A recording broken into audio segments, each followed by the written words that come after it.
Hello everyone, this is Rupa from the Business Blueprint powered by Black Swan Business Setup Services. Today we are here with another special guest, Mr. Nkem Mpamah from Nigeria. Hello Mr. Nkem, how are you doing? Thank you, Rupa. I'm very well today. Good to meet you. You are a certified chartered accountant and you're not a lawyer yourself. As a business coach, why did you choose this industry? How you help them grow their business without being one of them? Lawyers are experts in the legal profession. What they do not have is the skill that I have in managing businesses.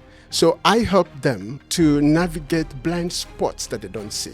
For lawyers, how do they approach towards increasing their ticket size? So you're invariably asking me, how do lawyers scale their businesses? Well, there are two ways. What are one or two strategies that you recommend? Trust is a big thing. What is the difference in the style of business or operations between Nigeria and Dubai? So we communicate in ways that are very simple, very informal. But that doesn't happen here. I mean, here it's professional, Yeah.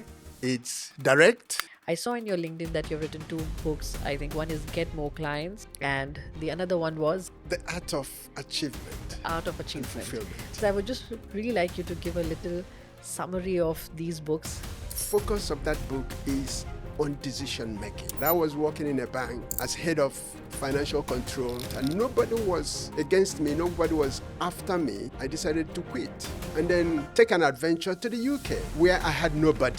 Was a very big decision for me. Abandon my family, let me use that word, abandon family in Nigeria and then travel all the way to the UK. Yes. Critical decision. Very good. Left 5 children behind, one wife, and went there and promised them, I'll come in 6 months to pick you up. Hello everyone, this is Rupa from the Business Blueprint powered by Black Swan Business Setup Services.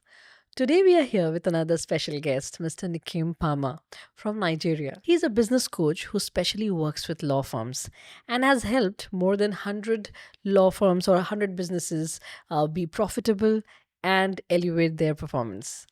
Mr. Nkem has done his MBA from Oxford Brookes University in UK and he's a certified business coach. Let's hear up from him how the business of law or the business of lawyers is different from other businesses and how they can excel in their industry. Hello, Mr. Nkem. How are you doing? Thank you, Rupa. I'm very well today. Good to meet you. Thank you so much for taking out time and coming to our show. Me and my audience both are very excited to know a new perspective of the legal industry. So I would like to start with exactly if you can tell our audience what you do and what your expertise is and how you got into this industry. Thank you very much. My name is Nkem Mpamah. I'm a business coach. I'm also an accountant. My coaching work actually specializes in helping law firm owners and managing partners within the law firm. Of course, I also, work with professional service entrepreneurs, but I focus more with the law firm owners. So what I help them do is maximize profitability, which is, of course, the core of every business. I also help them to achieve work-life balance, which is not quite common with many lawyers and many entrepreneurs. Ultimately, I help them build a successful, sustainable business. Wow, that's you're doing a great job there. But I have a question that you are a certified chartered accountant and you're not a lawyer yourself. So, as a business coach, why did you choose this industry and how you help them grow their business without being one of them? That's a good one. I often get asked, how I can help lawyers, run a successful business or develop high performance when I'm not a lawyer. Well, the truth is that I'm not a lawyer. I'm not planning to be one in the nearest future. Also, I have not managed or run a law firm before myself as a managing partner. I am a business coach. That's where my expertise is. Lawyers are experts in the legal profession. What they do not have is the skill that I have in managing businesses. So I help them to navigate blind spots that they don't see. All right. And so it's easy for them to get too engrossed with the technicalities of law and not minding how to grow their businesses profitably, how to generate more revenue. How to, of course, generating more revenue means that they have to invest in marketing and be able to attract the right clients. I'm using the word the right clients. So I help them see all of those opportunities and, of course, solutions that they probably do not see. And we call them blind spots. So sometimes this question comes in my mind that for lawyers, generally clients go to lawyers when they are in trouble, when they are going through some challenge or some problem in their company. How difficult or easy it's for lawyers, and I'm asking this from a sales perspective, to ask money from the customers, especially when they're in trouble, especially when they're crying. Is it easy, or how do you make it easy? Okay, so we look at it from this perspective, Um, most individuals go to lawyers when they have challenges, Yeah. all right? When they're distressed, when they're vulnerable. Yeah. And that's when they go to lawyers.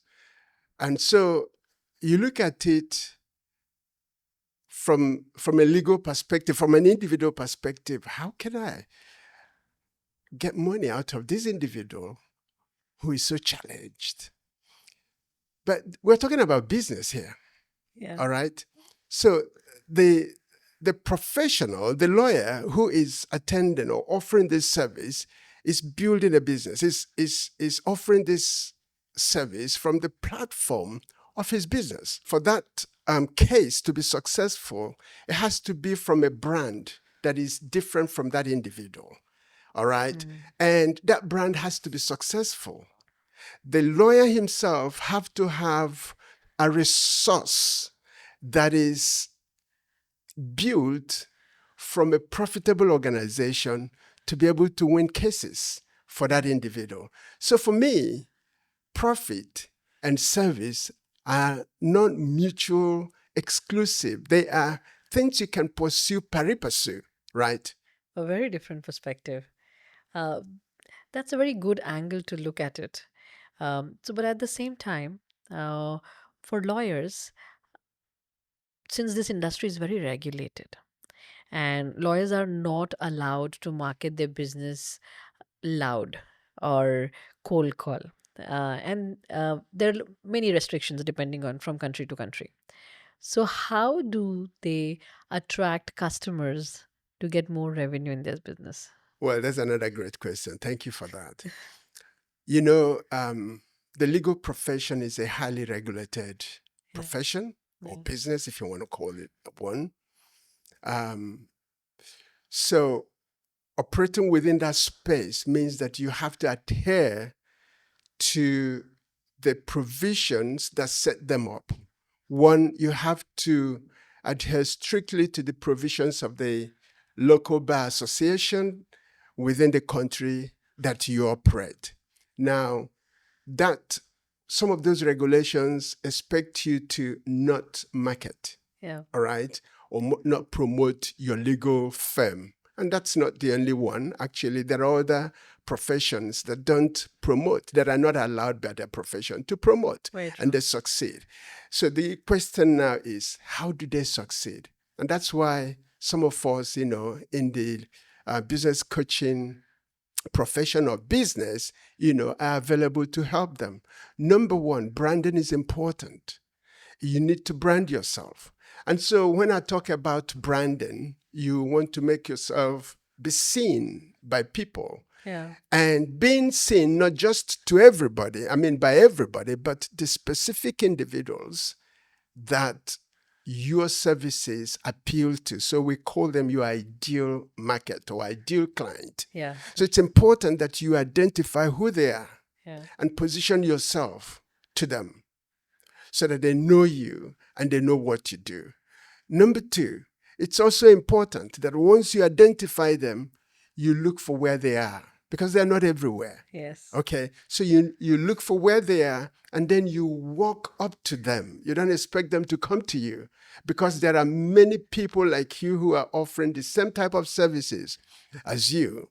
And so you make them see you by attending events, attending networking events or professional events or industry events, not just your legal industry event, but their own industry events, because you are looking for them.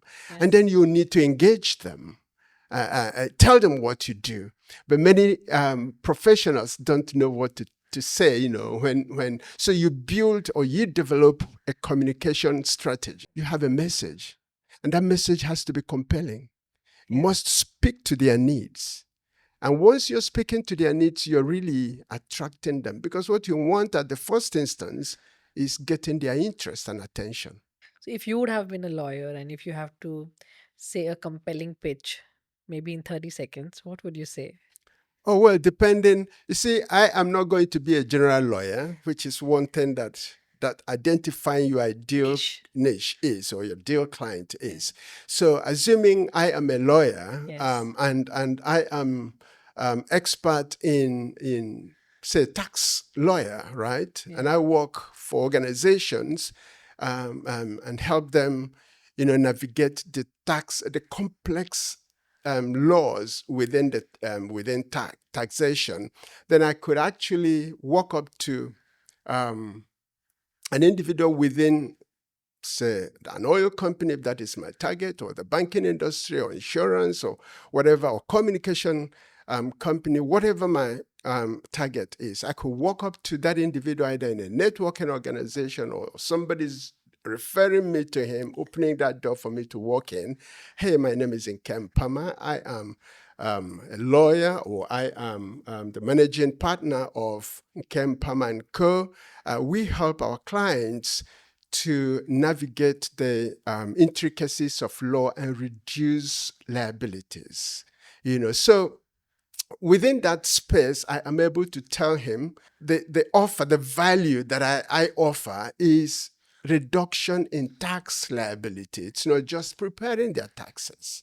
Right. All right. So it is talking about the value that I bring to them. Right. And that's what is going to help them to listen to me. For lawyers, even in every industry has competition. And I think I'm sure this industry also has competition. How do they deal with competition and price war?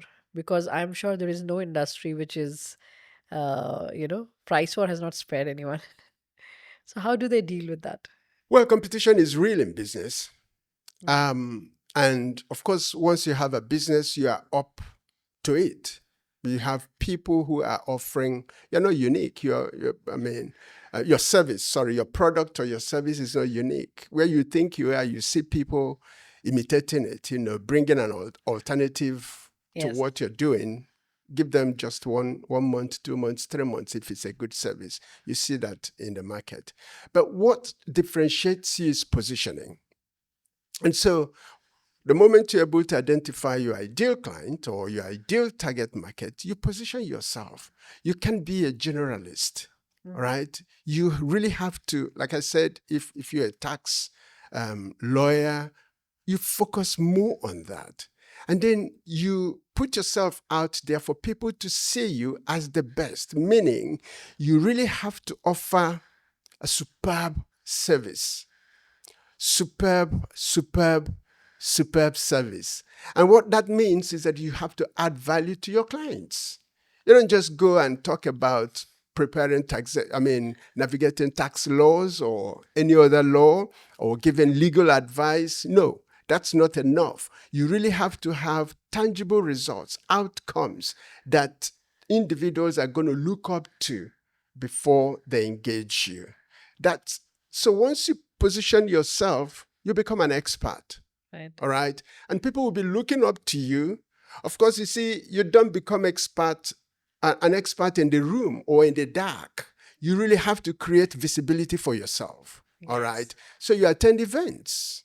You're not allowed to put up, I haven't seen any legal promotion or a promotion by lawyers on Facebook, on LinkedIn, and or billboards, right? So you're not allowed to that. The Bar Association does not allow you to do that. But you can actually, once you have value that you're delivering, then you can attend events. You can hold your own events. You can, advise people on the things that you offer, the results you give, and, have a forum. Educate them. Educate them. That's the word. Thank you. You Yeah. educate them so that they are aware. Create awareness. Yes, that this is what you do. You engage them, so that, have them to ask you questions. Right. So you can, of course, offer free advice to them, just to engage them, to bring them into the net so that they see what you can do and how you can be of value or benefit to them. Yes, those are ways you can navigate that marketing side of things. So, if I summarize it, we have that lawyers should focus on superb service, creating their visibility to the right audience. And I really like that statement that you don't become an expert in the dark. You have to put some light on you. Absolutely. And the third part is by creating awareness, maybe doing educational events, webinars. But then, still, let's say, even after doing all this, when it comes to getting more profit or more revenue, lawyers, they have most of this is a profession which is based on a particular person, and a person has limited hours. And when you want to uh, increase your profits or revenue, either you have to increase the volume or you have to increase the ticket size. Now, increasing the volume might be a difficult task with your limited time that you have. But yes, then increasing the ticket size sounds a better option. But then for lawyers, how do they approach towards increasing their ticket size, or how do they make themselves premium? So you're invariably asking me, how do lawyers scale their businesses or Yeah. scale up their businesses?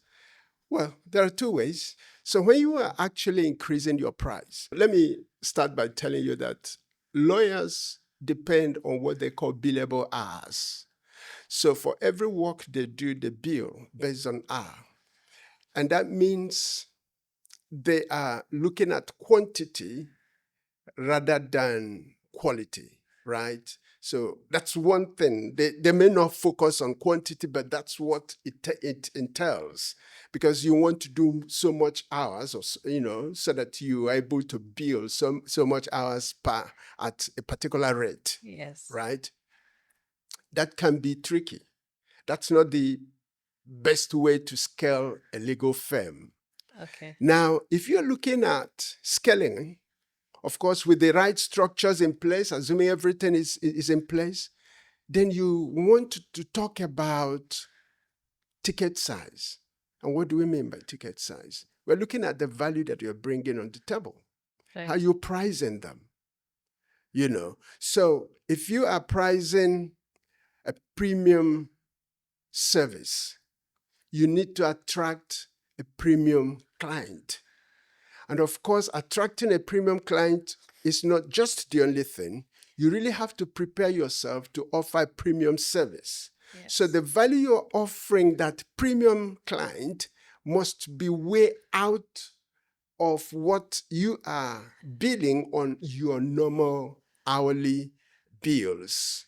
Does that make sense? So you create a premium service for that individual, attract him with lots of benefits that are relevant to what he or she wants. All right. And that's one way you attract him. So again, you can actually cross-sell.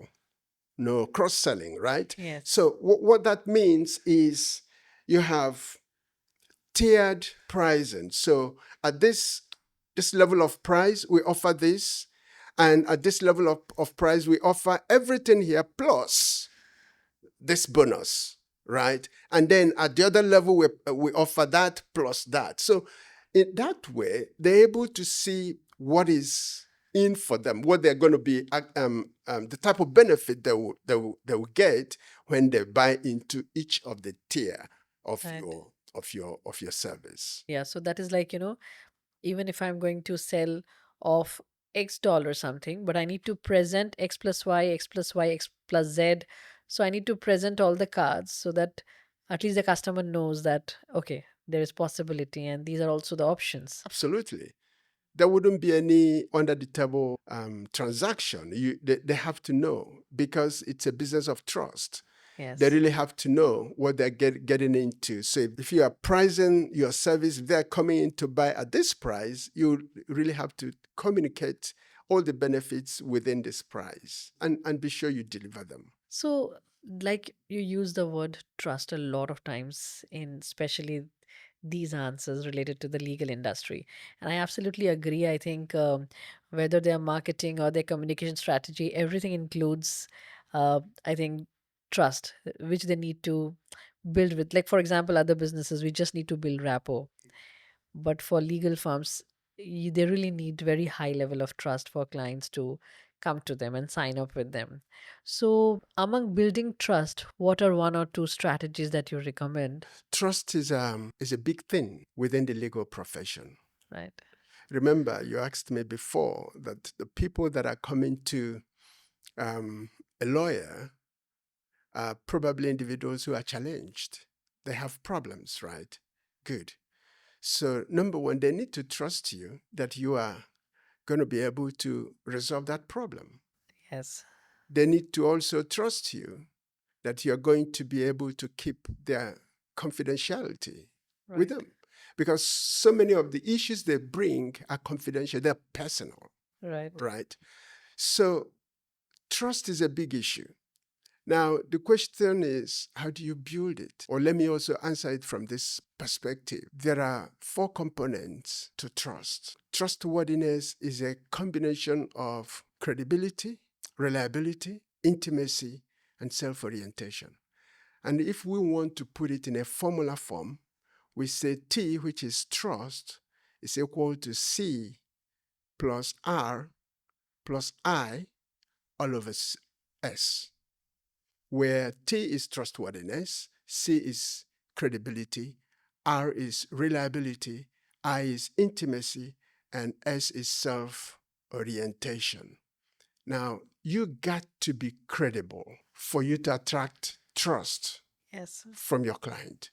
Credibility can be one that you are an expert, you're trained, you have qualifications, they can see your degrees or every other thing that says you are credible, right?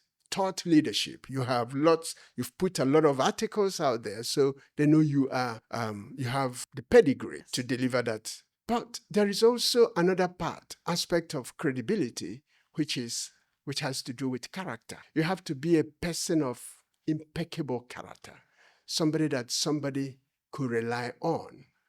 Then apart from that, we talk about reliability. And so we scheduled a meeting for 2:30 p.m. today. And you are here at, say, 2:15, right? Yes. So you expect your other partner to be here at about 2:15, 2:25. Yeah. Definitely not at 2:30. Yes. Definitely not at 2:35. All right? Yes. So your ability to honor deadlines, appointments, is a sign of respect to the other individual. And so it's a mark of trustworthiness as well. So what it communicates is that I respect your time and you respect my time. Yeah? Then we talk about intimacy. Now, this is a big one, intimacy. And it's not about intimacy the way others may think about it. It has nothing to do with personal and stuff. But what we're talking about is that you grow your relationship up to a point, and this is very crucial. If you go to a doctor, you have an intimate relationship with your doctor. Why? Because you discuss your personal health Yes. with him, Yes. without which he cannot diagnose anything. And that is what you bring to law. So you have an intimate relationship, the way you discuss your privacies, the things that pursue you out of your house to his office or her office, you really have to lay bare, tell him the truth. Because if you don't tell him the truth, he doesn't know where to support you. And you have to have that conviction, assurance is the word, that everything you are going to share with him will be kept between two of you. Nobody hears it, confidentiality. And the last bit is self-orientation. You do not want to tell your client that because I'm a lawyer, I am greater than you, right? No. So when you have a high orientation, it means you're looking at your background, you're looking at your degree, you're looking at the fact that you're probably a son, that you enters the court and speaks loud, and then you're looking down on your client and you're shutting him down.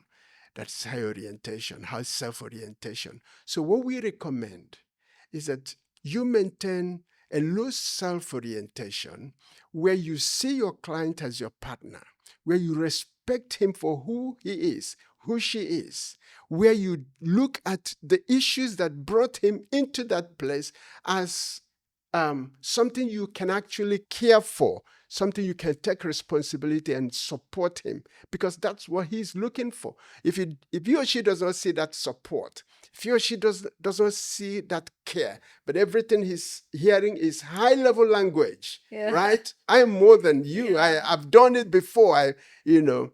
You are not giving him that psychological safety to trust you. It's a great takeaway, even for me. Like, we also running consulting business, and I think yes, it does happen a lot of times that consultants who become expert on something, sometimes they look down upon their clients, that I'm the expert. You don't know anything. Just listen to me. Exactly. You know. So yes, it does happen, and I think it's a great takeaway for any business, not just lawyers. You're from Nigeria. Ah, You yeah. started your business in UK, and Yes. then you shifted to Nigeria in 2019. What is the difference in the style of business or operations between Nigeria and Dubai? You are here in Dubai market also. You're observing here as well, and you already been working there for more than 15 years.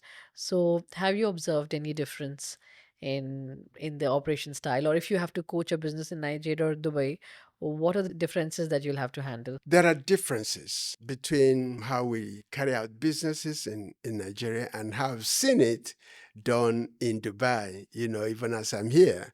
Number one is that we have a friendly business environment, all right, in Nigeria. So we communicate in ways that are very simple, very informal, all Okay. right? Yeah. And so what I mean is we can actually add signs, body languages, slangs, Yeah. to drive home our point. But that doesn't happen here. I mean, here it's professional, Yeah.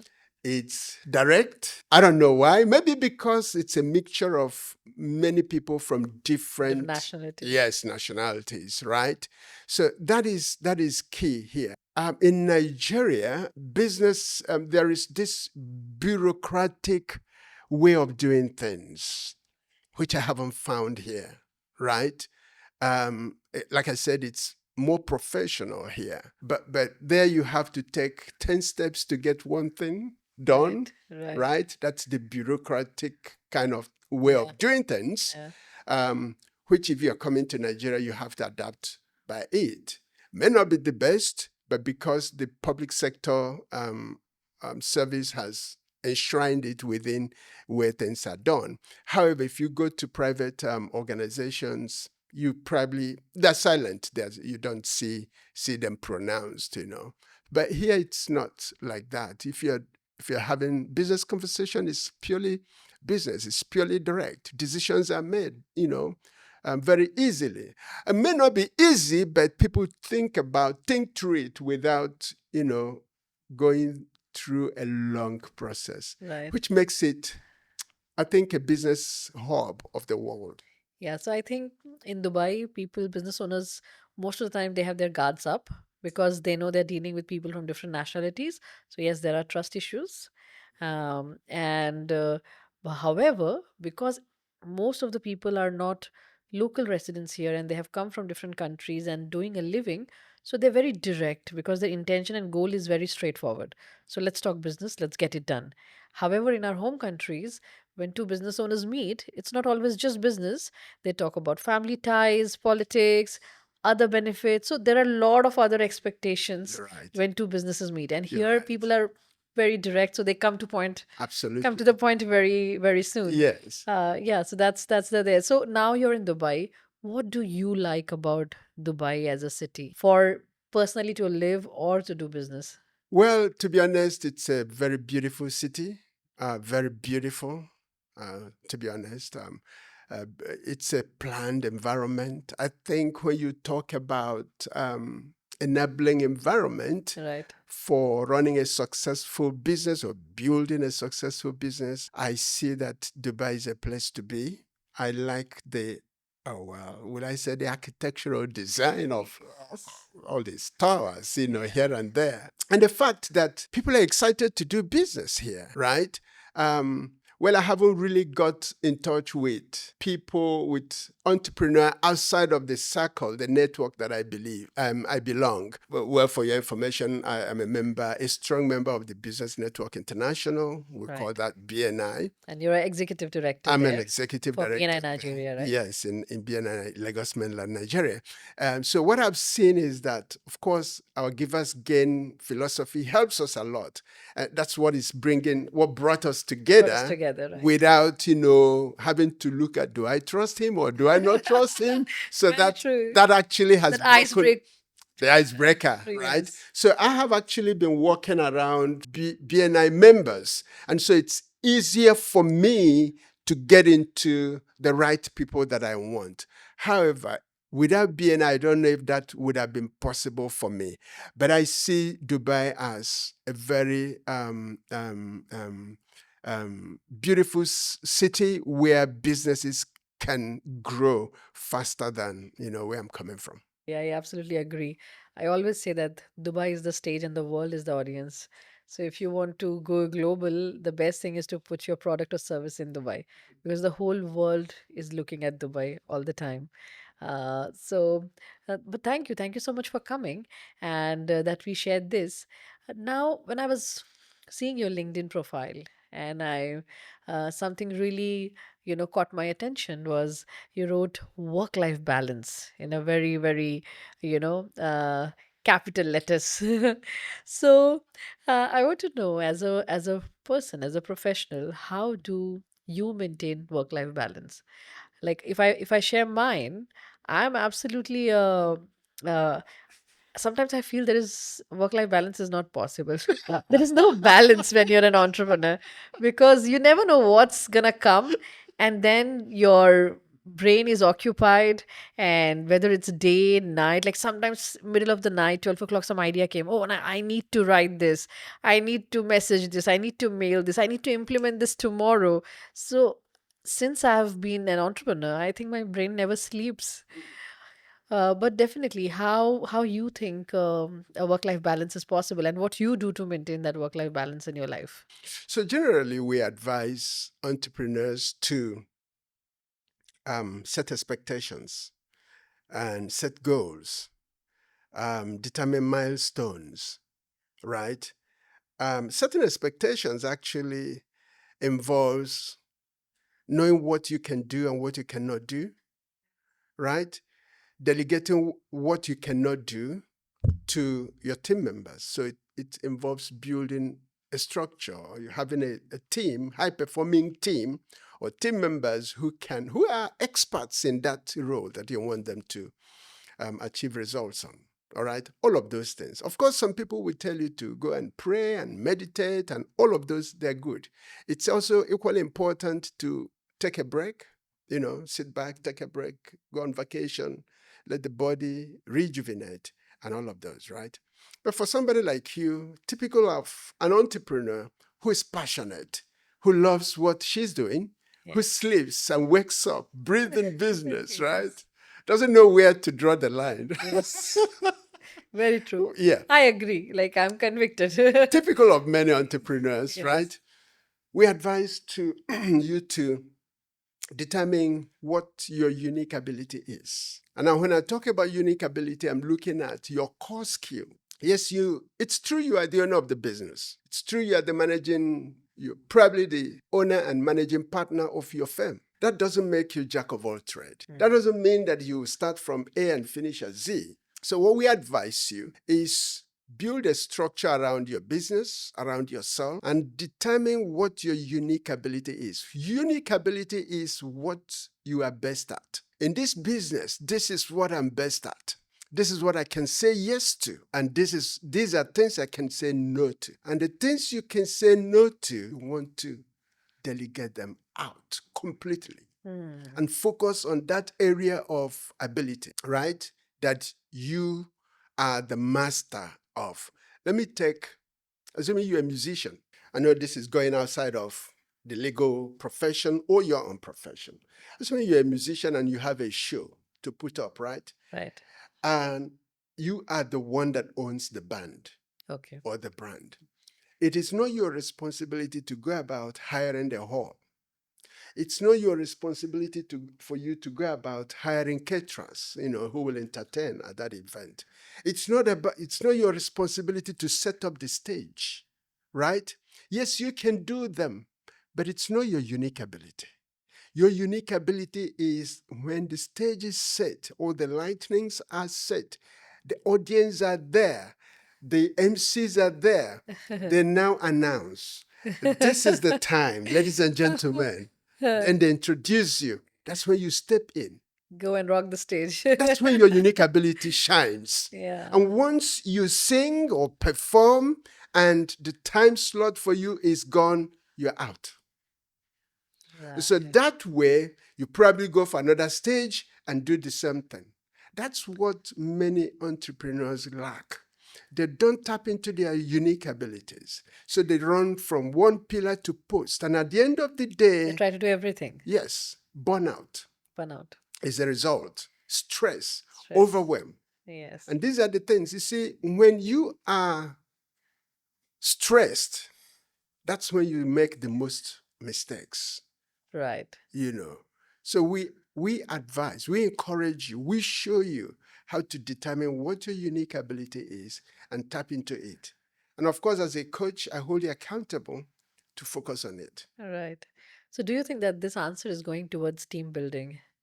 That you bring the right team, the right people to do the right thing. And instead of doing everything alone or be a single army, you create a team around you who can help in the other things which you are not good at. Of course. Of course, you're not going to be able to delegate that thing you think is important if you don't have the right individual within your team who has the right expertise to deliver that result. So yes, it's your responsibility to build a team. And when we talk about building a team, you develop them, you train them, you coach them, you enshrine your culture because your business has a culture. You enshrine your culture in them. So Right. whether you are there or not, that business is running. That's when you can tap into your unique ability. Right. So when the part comes of team building, I have another question Okay. in my mind. When it comes to the legal industry or law firms, now when they are building a team, obviously mostly they are bringing more lawyers. Okay, apart from accountants and other roles, but then they build a team of more lawyers who can handle more cases, more clients, get more consulting or billable hours, whatever. But most of the lawyers, they are professionals, and the ambition to go independent or the ambition to have their own firm is very high. Anybody who's studying law, ultimately they study with an intention of having their own law firm or working independently. How easy or difficult it is for the business owners to retain these employees or keep the team as their own for long? How do they handle employee retention? One thing we advise law firm owners or managing partners when it comes to increasing revenue Right. is that while you're making effort to attract new clients, you make more effort to retain the existing clients that you have, Right. right? And so it borders on the question that you have asked now. For any law firm, and I dare to say any business organization to be successful in the long term, that business needs to have a team that is high performing. And if you have that, if you've invested in that, you should be able to think about retaining them in the long term. Now, the question is, how do you do that? Especially when you're talking about lawyers who are experts, who are trained, who are professionals, Yes. right? And worst case is when you have high performing ones, Yes. right? How do you retain them? See, people come to your organization when they are aligned with the culture that your organization has. So it borders on the owners or the leadership team of that organization to create culture that everybody will align with. And what is that culture? I'm not here to talk about culture for an individual or for a specific organization, but the culture is one that you really have to communicate and tell them this is what you are what you will expect when you come here. And this is how we do our things here. We allow open communication. We allow honesty. We are not micromanaging. We allow you to take risk, right? And when we get to 5 years, 10 years within our employment, this is where we send you. This is who you become. So you paint that future for them to see. And I tell you, that's what makes them wake up in the morning and come to your business or to your office. Right. It's not the salary. Yes, money motivates, but up to a level. But when you get to a certain level, it's about your development within that organization. Who do you want to become? You want to become a partner? Then you really have to see that there is hope for you to become a partner 5 years from here, 6, 10 years from today, and then you work hard to achieve it. So it is important for law firm owners or managing partners or professional service or business owners actually to paint a picture of where they're taking their businesses to. And we call it vision. Right. Let it be clear. And then communicate it. And communicate it downwards so that the managers, the janitors within that organization will see it, because that's what drives them to work. It's Right. also important, Rupa, that you have to train them. You have to develop them, because there is competition. Just as we are competing for clients, other firms are competing for talent. Right. Right? So you really have to give them the best of training. Otherwise, somebody may pull them out from you. And if you're doing all of those things, providing the resources for them to deliver results, giving them a voice within that organization, empowering them, not just telling them you are the head of this department and you're not giving them any resources, or they have to wait for you before a decision is made. You're not empowering them. So when you empower them, of course they will work with you. And I want to leave this with you, that not every legal staff or lawyer is cut out to be an entrepreneur. There are some that are career-minded.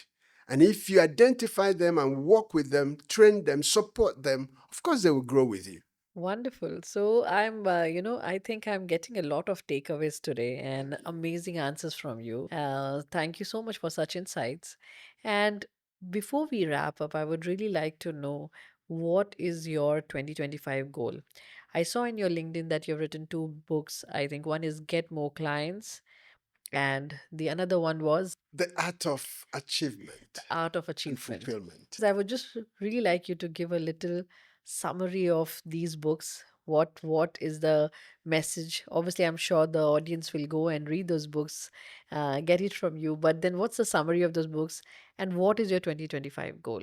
So for the art of achievement and fulfillment, that was written in 2013 in Cambridge. It was published in Cambridge.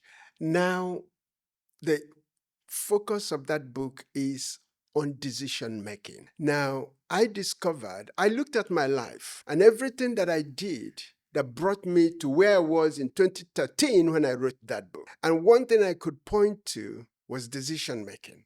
At every stage of my life, I was making very critical decisions that are very breathtaking. I mean, how could you explain the fact that I was working in a bank as head of financial control and strategic planning department, and nobody was against me, nobody was after me? I decided to quit. in Nigeria, and then take an adventure to the UK, where I had nobody. Was a very key decision for me. Abandon my family. Let me use that word. Abandon family in Nigeria and then travel all the way to the UK. Yes. Critical decision. Very critical. Left 5 children behind, one wife, and went there and promised them, I'll come in 6 months to pick you up. As if I knew UK. It took me 3 years, to sort myself out and then to pick them. But I made that decision. And when I got to the UK, life was tough. In fact, at one time, my wife was begging me to return, all right? But I was looking at other people succeeding. And the question was, why not myself? Right? So I made that decision. I started working on that decision. And in between the decision and where I was making more decisions. Yes. And taking action. It's not only about making decisions, but it's making decisions and taking actions. So that is what the Art of Achievement and Fulfillment talks about. Get more clients. Talks about 3 key things. Identifying your niche, your ideal clients. Yes. Running a client persona, and identifying who these individuals are, because you are not going to be a generalist. Yes. If you want to really make headway in your business. Yeah. You have to find where your market is. Right. And go there and attract them. Number 2, when you identify your market, that's not the end of things. You really have to have a message that will attract them to you. Many entrepreneurs don't have that message.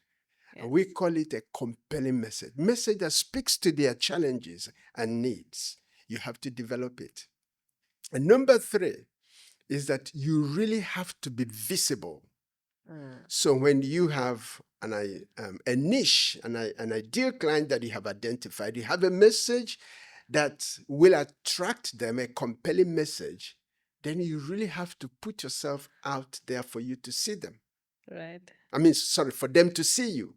So putting yourself out there, attending networking events, podcasting, hosting webinars or speaking engagements, just engaging with the clients, with the prospective clients. That's what Get More Clients is talking about. And a lot of strategies on how to, get these things done. And you're talking about my 2025 goal. Wow. Okay, so a business coach without a goal, that's not possible. Okay, so actually, one of my goals in 2025, and I'm excited that I'm working on it, is finding a new market. Oh. All right. And that's one thing. My presence in Dubai is actually helping me to think back and said, oh, okay, I'm getting along that aspect of my goal. One goal that I have made this year is that, you see, the UK, I left the UK market for Nigeria, and I can compare how the two markets are. But now I am stretching forward into the Dubai market. So this market is exciting to me. And with the right support, I don't want to mention names, but the right support, the right individuals here, I think it is possible for me to assess the market. So assessing this new market is important to me. So, Mr. Nkem, we have covered so many topics: how to retain your employees, how to build a team, how important it is to focus on niche market, how to promote yourself without being loud. Now, one last question that I think we missed, and that was, what is the secret sauce of retaining customers, especially in the legal industry? If I throw this question back to you, Rupa, what excites you to give your business back or to return to a shop, a store, or to a professional who once served you, right? The answer would be quality service. That individual must have added value to you. So in marketing parlance, they say they wowed you, right? So what we advise our clients to do when it comes to client retention is to offer the best of their best service to them, to engage them keep them in the loop. And engagement can be anything from sending emails to giving free advice to inviting them into webinars where they advise them or have one-on-one or one-to-one sessions with them, have them to ask you questions, creating a forum where they will come in and see you and know that you are servicing them. Now, there are other ways to also keep them engaged and help them know that they know that you think about them, that they're in front of you at all times. And what do you want to achieve with this? You are looking to have them to refer you to people. Since you cannot promote your business, it's not there are restrictions, for you to, ethical restrictions that doesn't allow you to promote. So you can actually retain your customer, wow them, so that they can refer you to family members, friends, business associates that you do not know. One thing that works in life is gifting. It's not out of place. Remember, I talked about having intimacy. Yes. Right? As an essential component of trust building. Yes. So it's not out of place to actually gift your client. You don't just expect them to give you money and you represent them in cases and all that. But once in a while, you want to upturn the table. Show them that you appreciate them. Right. Show them the fact that without you, our business is nothing. We don't have any business. Yes. Right? You can appreciate them, right?